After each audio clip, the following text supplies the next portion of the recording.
tertulia. Os he convocado en la primera tertulia del matinal. Es una cosa que haremos con diversas personas. O sea, el matinal, cada semana pues escogeremos a personas ligadas a ámbitos que controlan, conocen. Obviamente es muy difícil conocer de todo, pero nos ceñimos a ciertas cosas, ¿no? En este caso vamos a hablar del uso, abuso de la historia, que hay un libro, no sé si es de Finlay o algo así, que no me acuerdo ahora, que es de Grecia y habla de estas cosas. Y vamos a hablar en el campo mediático y político. Ligado a la actualidad, no sin antes, porque Pedro Huertas tiene alguna cuestión que nos mandó. Voy a compartirle la imagen, ¿vale?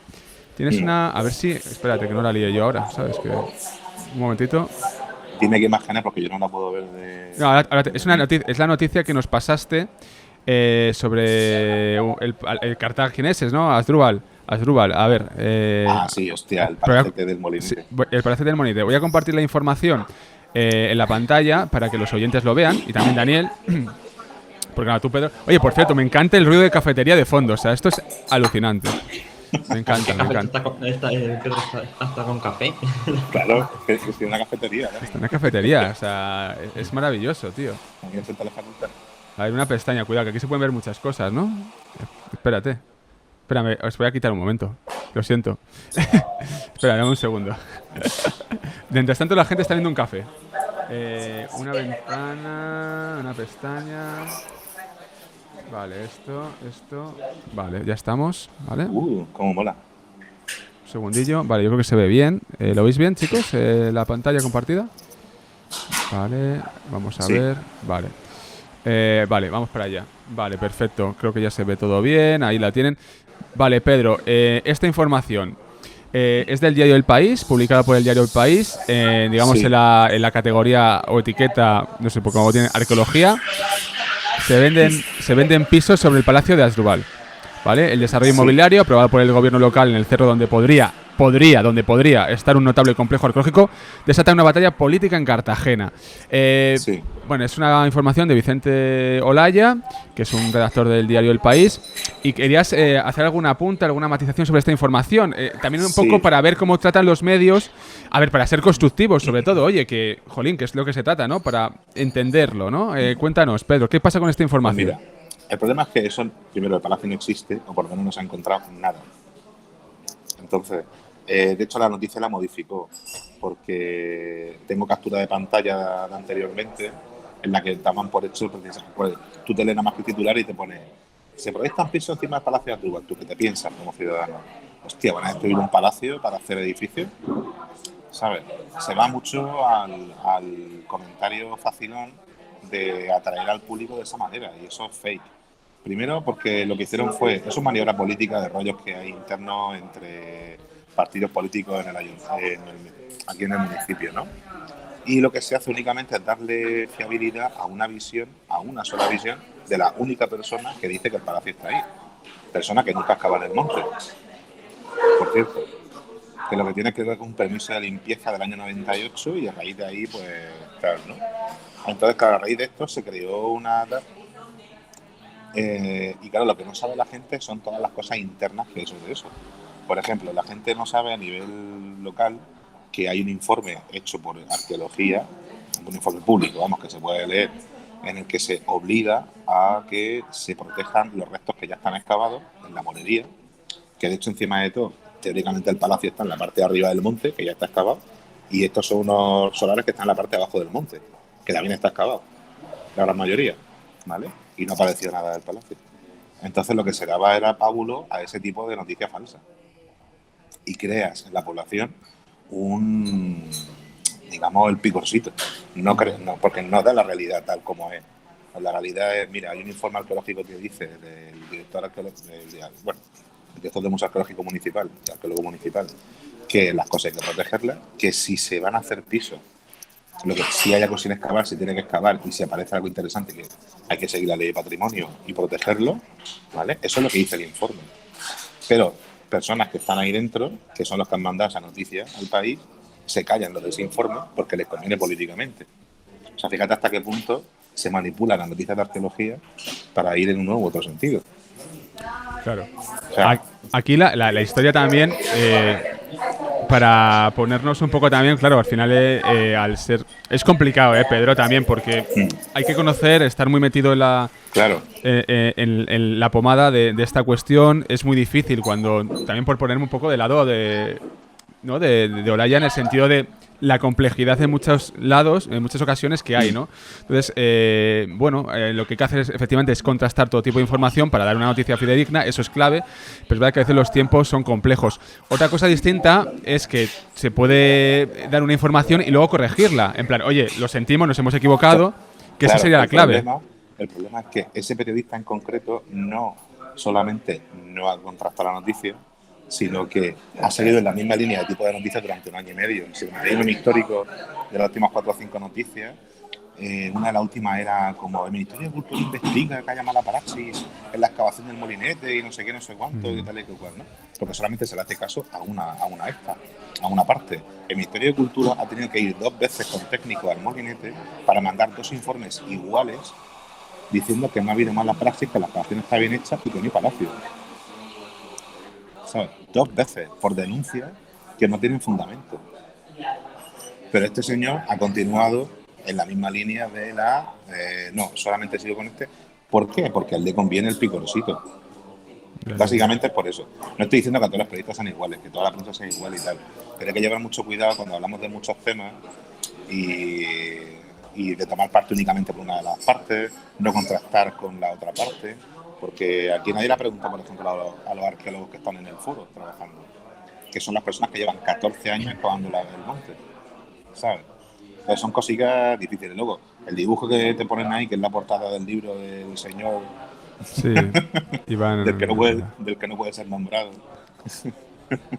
que ese libro salió de la Academia de la Historia sin correcciones.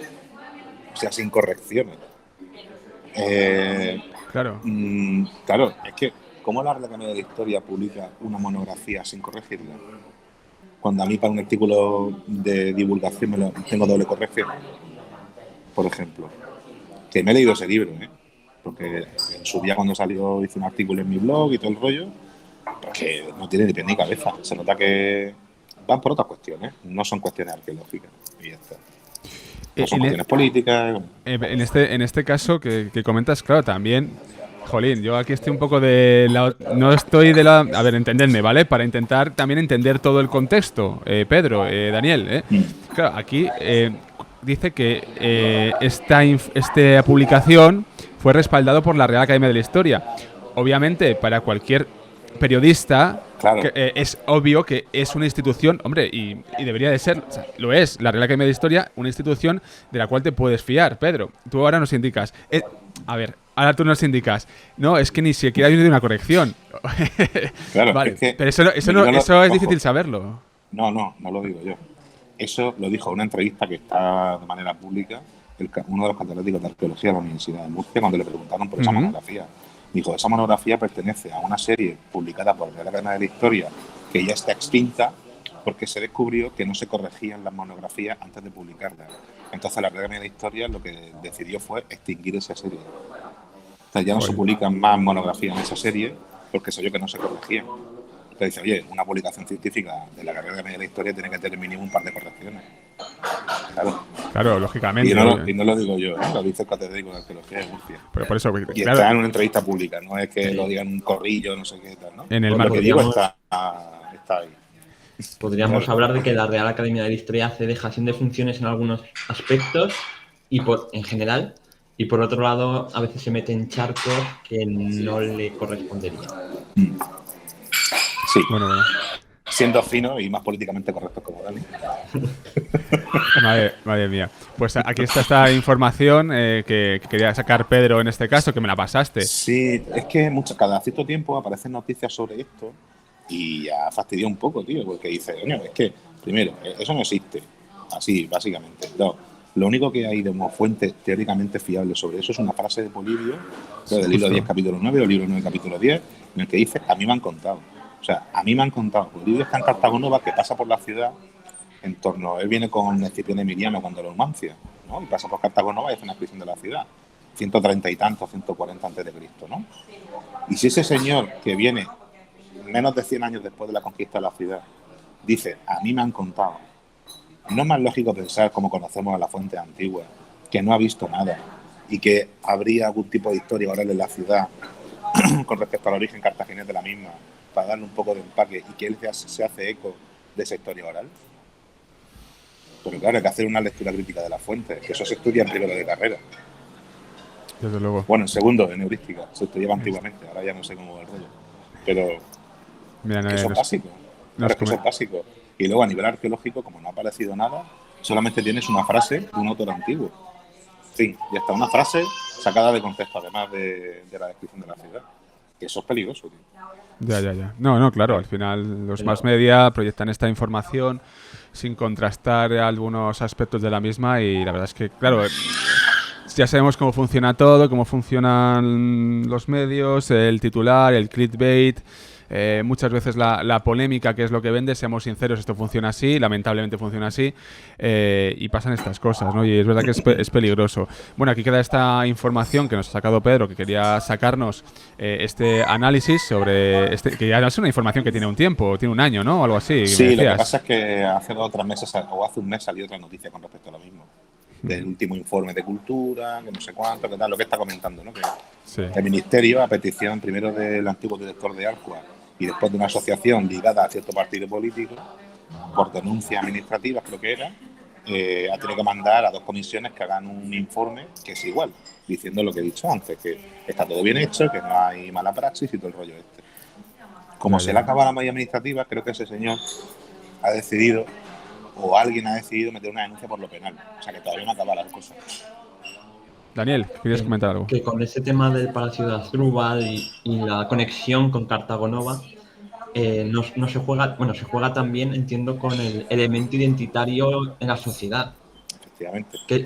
Que muchas veces cuando se salvan restos arqueológicos de distintas épocas en distintos puntos de la geografía española, no es tanto por el valor histórico o arqueológico que tienen en sí esos restos, sino por la apropiación identitaria que hace una parte importante de la sociedad. Claro. Y es que aquí estoy viendo un símil con un caso Zaragoza. Es que de hecho cierto partido político estuvo gobernando en Cartagena 2 años, 2015-2017, y en esos 2 años, o sea, tú entras a Cartagena por una parte cercana al hospital de Santa Lucía y ahí echan unos murales que parecen Irlanda del Norte, que pone cartageneros ilustres. Y el primero que te sale es Aníbal. O sea, Aníbal. Que el hombre estuvo aquí de chiripa porque era el hijo de Amílcar, ¿sabes? No, ¿sabes? Entonces, claro, el uso y abuso, ¿no?, de esa historia antigua. Además, muchas veces, como la gente, cuanto más nos alejamos de la historia contemporánea hacia la modernidad, la medievalidad, la antigüedad, no sé qué, tal, menos fuentes hay o menos historia hay o tal, pues se queda mucho más en el torno de la leyenda a nivel de ver lo que hace la gente positivista. Entonces ahí tiene un amplio abanico de cómo abusar de alguna historia inventada para hacerla realidad. Es necesaria la formación en la comprensión de las fuentes, la interpretación de las fuentes, saber el contexto en el cual se han dado esas fuentes. También lo contó Patricia Gutiérrez en su libro Soror, que creo que es un libro revolucionario, en cierta medida, necesario. Cómo interpretar y cómo aprender a leer las fuentes, obviamente, porque es que si no, estamos perdidos, ¿no? Y es verdad que dentro del mundo del periodismo pasan estas cosas en muchas ocasiones y esto es así. Y bueno, pues aquí en el Café de la Lluvia estamos para mostrarlo, no en una cuestión peyorativa, sino constructiva, que es lo que queremos, por favor. O sea, no... De verdad, que esto va con amor, es decir, pero que se entienda también que hay cosas o hay líneas que no se deberían de cruzar porque pueden confundir a la población y además generar un tipo de identidades o fortalecer algún tipo de identidades que bueno, en fin, a veces se caen por su propio peso, ¿no? Yo en este tema, Tomás Aguilera Durán, que le conocéis, por cierto, enhorabuena porque ahora es profe de la Autónoma. Pues nada, trata mucho este tema de identidades, su tesis va sobre ello y en el Café de la Lluvia, en su cementerio de iconos, tiene artículos también intervenido en el Café de la Lluvia sobre este tipo de cuestiones. O sea que todos a seguir a Tomás Aguilera Durán, que le podéis seguir en Twitter y le podéis leer en el Café de la Lluvia y Academia Edu y un montón de papers e historias, que es un crack. Bueno, eso por un lado. Por otro lado, vamos a ir a otra información ligada a las identidades. Esto es un tweet de Daniel. Aquí estamos haciendo un poco de arqueología. Lo voy a mostrar ahora mismo, lo voy a compartir. Claro, esto fue en el Congreso de los Diputados. Esto es tremendo, ¿eh? No, esto es tremendo, tío. O sea, esto es... A ver, voy a ver si lo puedo compartir. Vamos a ver. A ver, sí, lo tengo aquí. La tengo aquí. Vale, un segundito. Mientras puedo contar un caso de Sí, arqueología contemporánea en Zaragoza. cuéntanos. En Zaragoza, en Paseo María Agustín, que era donde iba la muralla medieval, o sea, el límite de la ciudad antigua, de antiguo régimen, había dos elementos, dos construcciones del siglo XIX, la fundición Aberli, y al otro lado un cuartel de caballería, ¿no? La fundición Aberli no conseguimos salvarla de la piqueta para hacer pisos de lujo en 2016 porque no era percibida como un elemento identitario. En cambio, el año pasado conseguimos salvar el muro del cuartel de caballería apelando al sentimiento identitario de 1808 en Zaragoza. Que menos mal que pudimos apelar a eso, porque si no, no tendríamos conservado el muro del cuartel de comienzos del siglo XIX.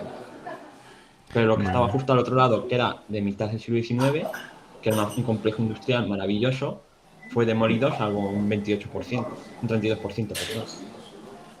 Y ahí, cómo juega la identidad en contra o en favor de conservar los restos arqueológicos, que ambos dos son importantes históricamente. Pero no, tuvimos la base de la identidad y gracias a eso lo salvamos y otro no. Esto de la identidad, y además es peligroso. Efectivamente. Puedes salvar cosas o puedes destruirlas. Vamos a escuchar. Vamos a ver si lo tengo por aquí. Ya lo están viendo, ¿no? Lo están viendo los oyentes. Creo que Daniel también lo estás viendo. A ver si se escucha. Pedro, no sé si te puedes silenciar un momentito por el tema cafetería, que para escucharlo... Ok. Un segundo solo, Pedro. Pero silénciate. Ah, vale, que me silencie yo, tío. Espérate. Voy. A ver si se escucha, no lo sé. Vamos a ver si se escucha esto.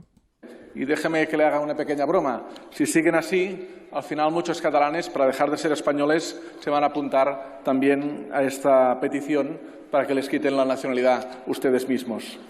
Bromas aparte, su discurso de que la nación española es de las más antiguas del mundo requiere que se miren otra vez los libros de historia. El catalán y la nación catalana existen desde el siglo XI y el siglo XII. De hecho, España como concepto no aparece hasta 1714, pero no es hasta Amadeo de Saboya, en el siglo XIX, cuando se habla de España. Por tanto, esta nación española, que es tan antigua en el mundo, quizá que repasen un poco más los textos. Y déjeme que le haga una pequeña broma. Si siguen así, al final muchos catalanes, para dejar de ser españoles, se van a apuntar también a esta petición. Vale, ya está, ya Pedro, te puedes abrir. ¿Lo habéis escuchado? Bueno, sé que los oyentes sí, vosotros también, ¿no, chicos? Que os reíais. Ha funcionado esto, ¿no? Sí, yo lo escucho perfectamente. Vale, perfecto. Esto es un diputado del PDeCAT que se lo dice a Vox. Es una pelea entre identidades, entre naciones. Bueno, ¿qué tenéis que comentar de esto? Bueno, aquí es el tuit de Daniel. Qué club de gente, de verdad. Bueno, Daniel, dispara. ¿Qué nos tienes que analizar de todo esto? Es que no sé ni por dónde empezar. Es que todo mal.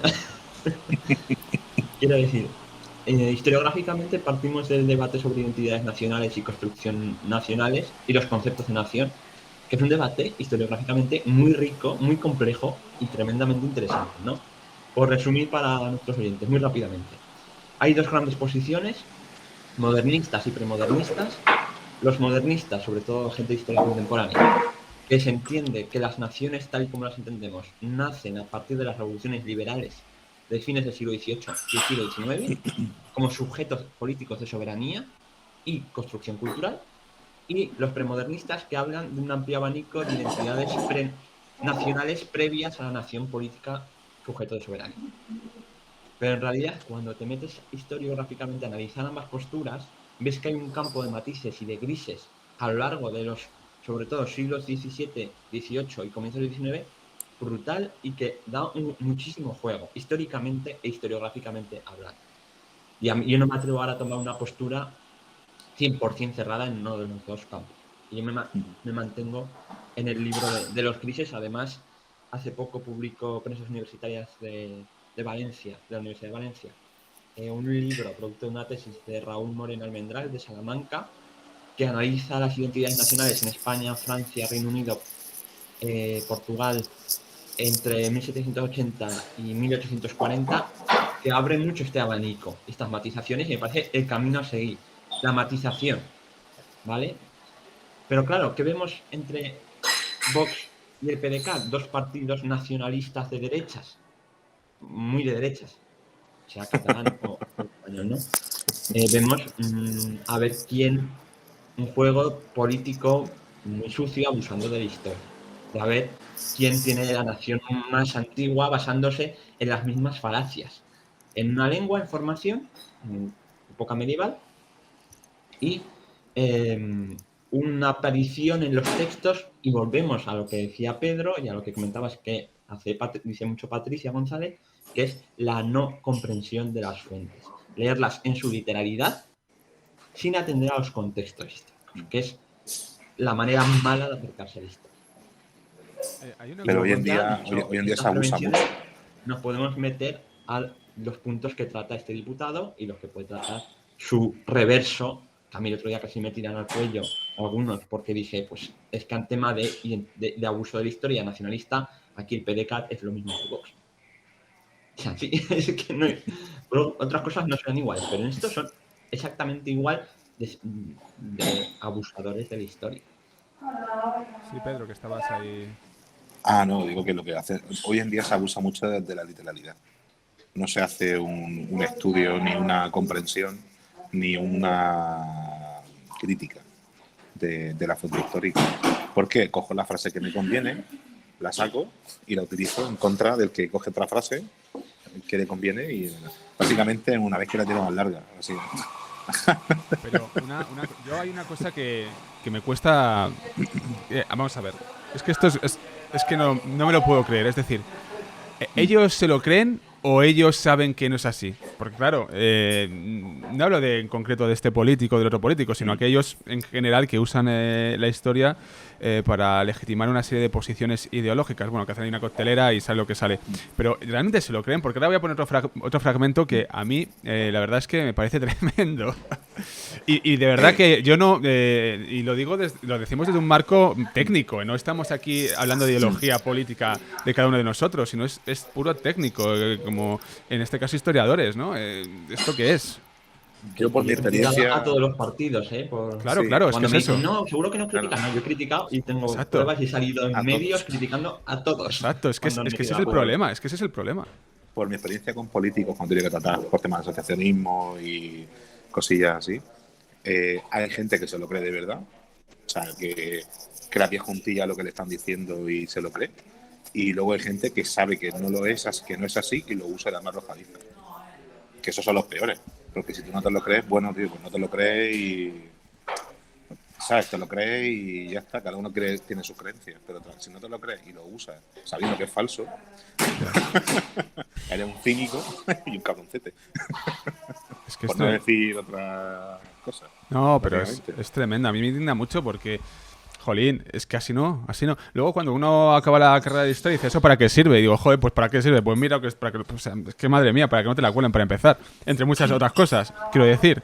Yo de verdad que es una cosa que me hiere un poco la sangre y vosotros batalláis más, ¿eh? Estáis ahí al pie del cañón en redes sociales con muchas historias, yo lo sé. Estoy muy moderado, ¿eh? Daniel también. Incluso equidistante. Daniel, efectivamente. Yo solo defiendo el Imperio Romano como arma en el siglo XXI también. Ahora voy a compartir. Sigo diciendo que si Felipe VI tiene el título de emperador romano, hay que reclamar al Imperio Romano. Y de ahí para arriba lo que queráis. Y una cosa que otro día comentaba con Pablo Messi, porque sabemos que Constantinopla es Constantinopla, no es Estambul, pero es que Constantinopla fue Constantinopla hasta 1930. Cuidado. Que fue cuando se le pidió de manera formal la República Turca al resto de países del mundo que le llamara Estambul en puesto de Constantinopla. Aunque se refleja en su constitución, creo que es del 29 o por ahí más o menos. Bueno, a ver con qué os voy a sorprender ahora con esto. Esto es la fuente es eldiario.es. En este caso, que es un vídeo de un acto de campaña, ¿no? de Castilla y León, que ya ha pasado. Y es una declaración del presidente del Ahora Partido están en otra Popular. campaña más turbia todavía. Sí, pero bueno, ahí ya no, eso no. A mí me interesa cuestiones técnicas sobre historia, cómo se usa y se abusa de historia. El politiqueo. Pues, el politiqueo esto también, pero bueno, vamos al grano. Esto lo dice el presidente del partido de la oposición en una campaña electoral, ¿vale? Vamos allá, vamos a escucharlo. Vamos con él. Pedro, le hacemos la misma, a ver si te puedes ahí.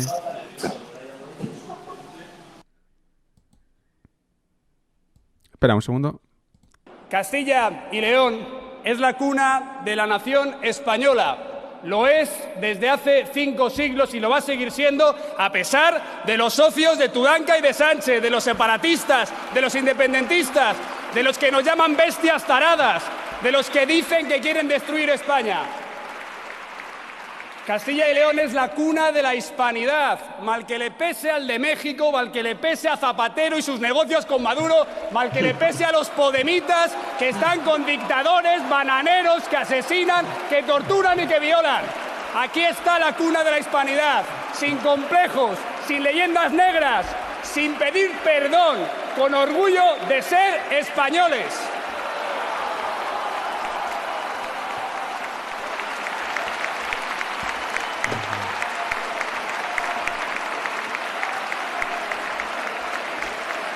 Suficiente.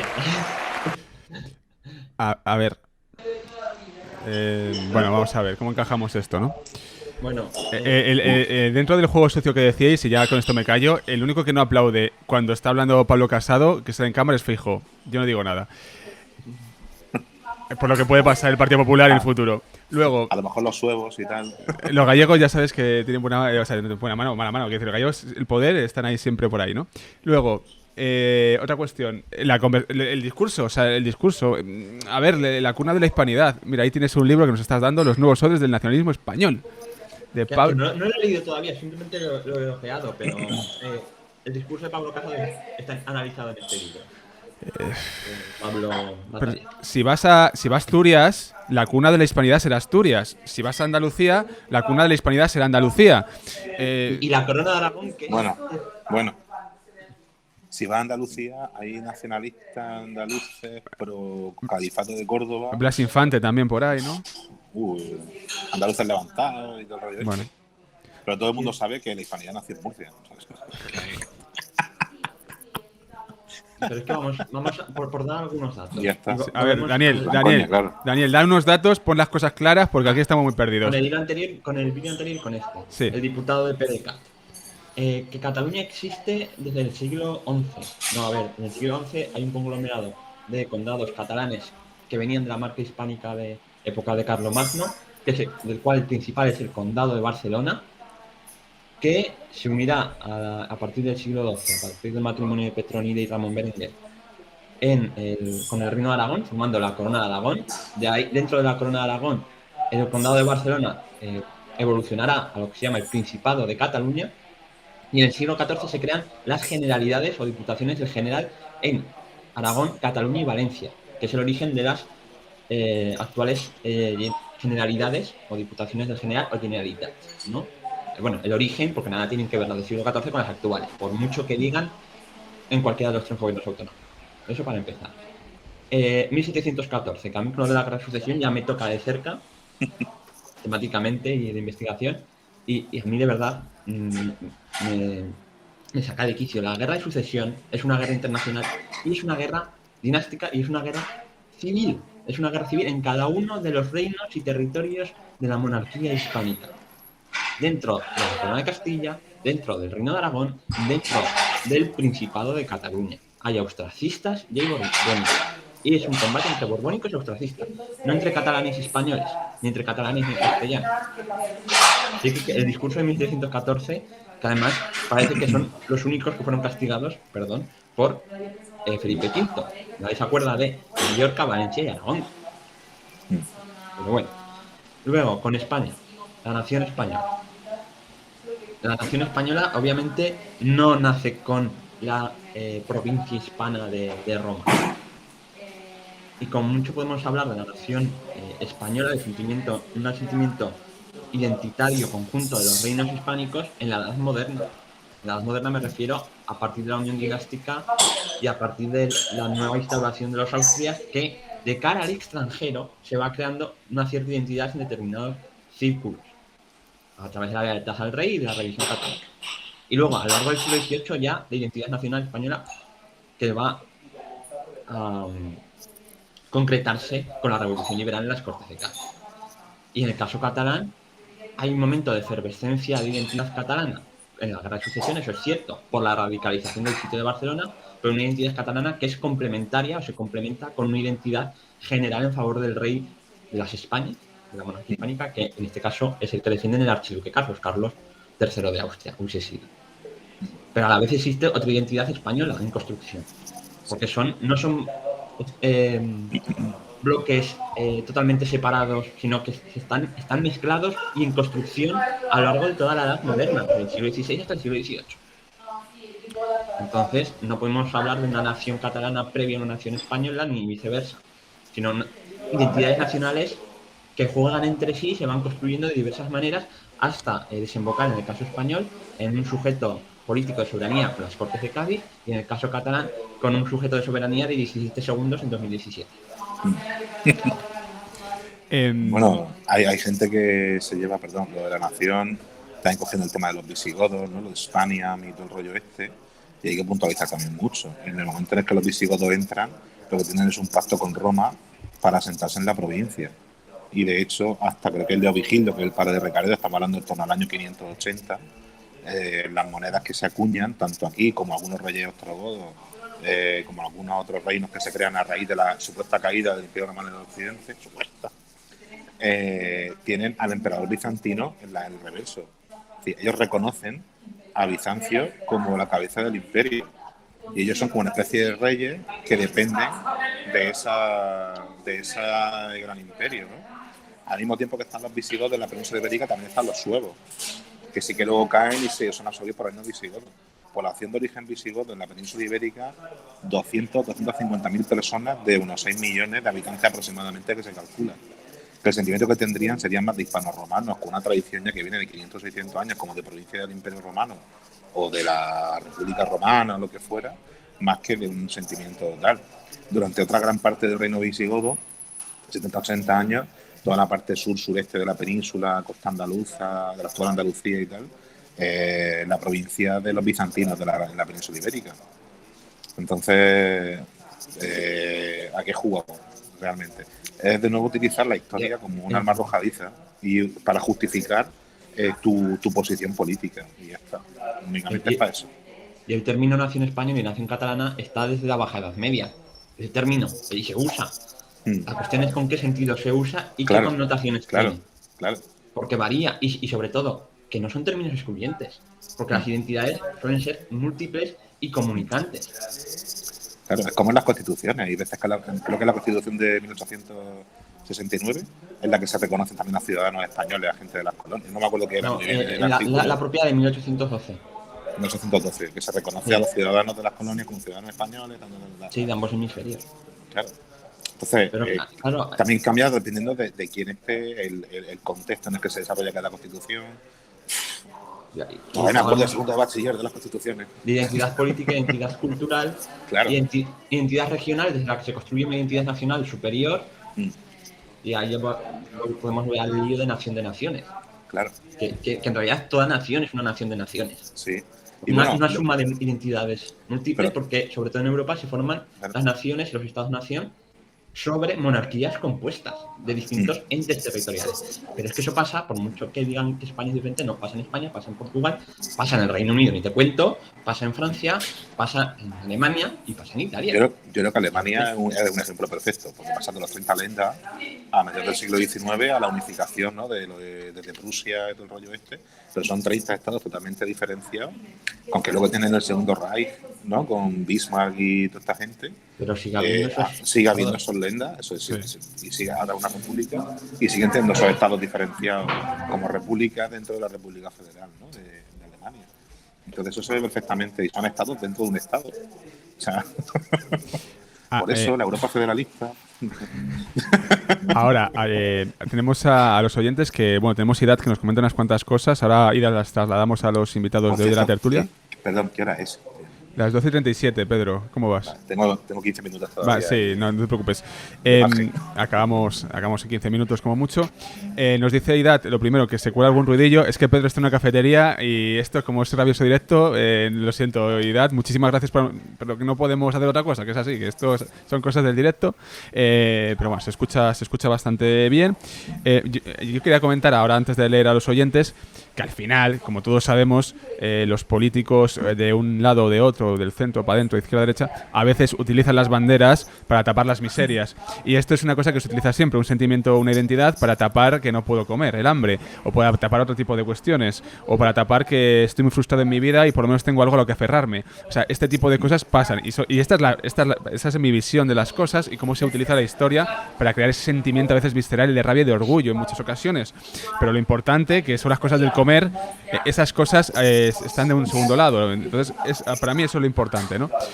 Dicho esto, vamos a leer a Idat porque tiene algunas cuestiones. Daniel, ¿podría Dani recomendar bibliografía de nacionalismos? Ya que él, o sea, Idat solamente tiene el libro de Hobsbawm, el famoso libro de Hobsbawm. Si puedes recomendar un par de lecturas, Pues tres, mira, has sacado el libro ahora. las he puesto en el chat y las comento rapidísimamente. Ah, vale. Un libro que es clásico, pero que muchos de sus postulados están superados por la historiografía, pero es un clásico y iniciación. Es un tocho, es el Mater Dolorosa de Álvarez Junco, sobre la España del 19, ¿vale? Que además tiene una interpretación con la que estoy en contra, ¿vale? En parte, pero es muy interesante sobre la participación. El libro de Raúl Moreno Almendral es denso de leer, hay que decirlo, es una tesis doctoral en formato libro y es denso, pero es muy interesante. El libro de Raúl Moreno Almendral, publicado por Prensa de la Universidad de Valencia este año pasado. Luego, los libros de Alejandro Quiroga sobre hacer españoles en la dictadura de Primo de Rivera y sobre nacionalismo banal a través del fútbol, que es muy bueno. Que eso se basa en las obras de Billings sobre nacionalismo banal, ¿vale? Es muy interesante la concepción de nacionalismo banal y construcción de nacionalismo desde abajo hacia arriba. Luego, los artículos y obras de Ferran Archilés de la Universidad de Valencia, que sobre todo se centran en cómo a través del regionalismo y la identidad, incluso nacional, más chica, se hace patria, se hace nación general. Y para el caso francés, los trabajos de no me acuerdo cómo eran, haciendo franceses o algo así, de Anna Mariatis. Entonces, bueno, nos dan un marco más amplio. Y luego había uno de Moderna que consulté en su día, creo que algún artículo, me parece que era algo, se apellidaba Ballester, sobre identidad nacional en la España moderna. ¿Ese no es el que publicó el libro de la España imaginada, una cosa así? Puede ser. Es que ahora no es que tenía unos años ese libro del uso claro, del arte para la construcción del nacionalismo español en el 19. Es que el nacionalismo se ha tratado mucho desde contemporánea, pero es que el juego de identidades nacionales, con todas las comillas que quiera, en los siglos de la Edad Moderna, 16, 17, 18, es súper interesante. Solo un pequeño apunte. Nos metemos en el debate de dicotómico, nos perdemos. Claro. El rey Cristian V de Dinamarca, que murió en 1699, cuando estuve en uno de los palacios daneses por allí cerca de Copenhague, tenía un óleo ahí en el que se titulaba Rey de los godos y de los vándalos, en el siglo XVII. ¿Por qué? ¿Y por qué no? Pues porque como estaba lo de Gotland, ¿no? Y el origen de lo de Jordanes con los godos, no sé cuánto. Y pues luego otros dos artículos también. Laredo Quesada, el catedrático de medieval muy clásico, me parece que tiene un artículo sobre la identidad nacional en la España medieval, también interesante. Y hay otro artículo de Javier Fernández Sebastián de la Universidad del País Vasco, Uy, casi soy yo. sobre también identidad nacional a inicios de la España contemporánea. El concepto de nación. Otra cuestión, pues muchísimas gracias por la bibliografía, chicos. Otra cuestión que nos dice Idat, ¿qué fue primero, la creación del Estado español o el sentimiento español? ¿Seríamos más un ejemplo estilo Alemania o Italia o diferente por completo ambos? El caso de la construcción del Estado-Nación español es muy similar a Portugal y a Francia. Sí. Ahí está, ya está. Vale, perfecto. Y la última información que también la trajo Pedro, y ya con esto cerramos, chicos, que Pedro ya le están echando a la cafetería, el hombre ya está ahí. Toma 20 cafés ya, el pobre. Llevo 3 capuchinos. 3 capuchinos. Voy a compartir la información. Dame un segundito y... A ver, vamos a ver. Este además es... Yo creo que es el más hiriente de todos, ¿eh? El más hiriente de todos. A nivel arqueológico, sobre todo. Sí, vamos a verlo. Vale.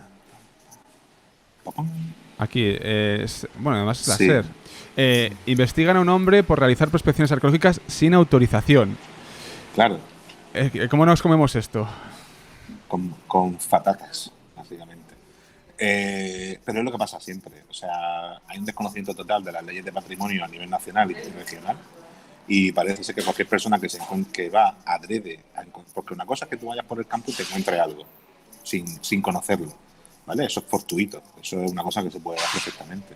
Pero que tú vayas adrede con detectores de metales, eso lo recuerdo siempre.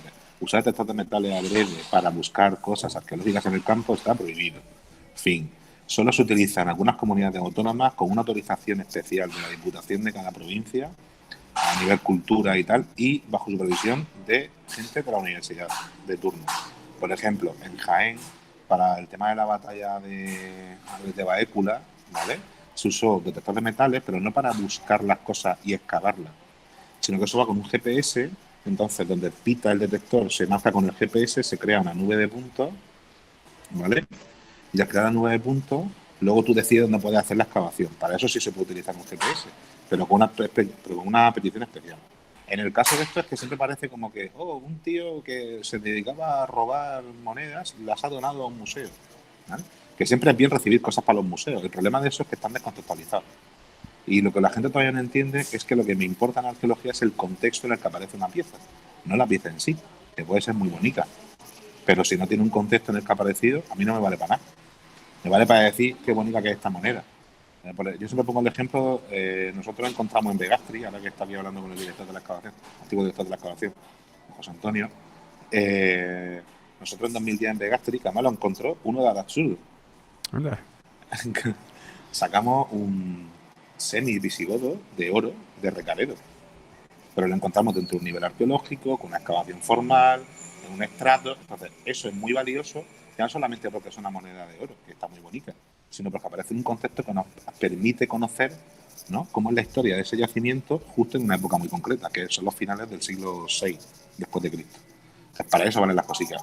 Los titulares como este lo que dan es validez a la gente que dice que, pues esto, voy al campo, cojo 5, no sé, trozos y digo que soy arqueólogo. No, tienes que tener una titulación, tienes un método arqueológico, un método científico, etcétera, etcétera. Son cosas básicas. Ya sé que cada X tiempo en Twitter aparece el rollo este de que si la historia es ciencia o no es ciencia, la arqueología es ciencia, no es ciencia, no sé qué. Son debates estériles, realmente.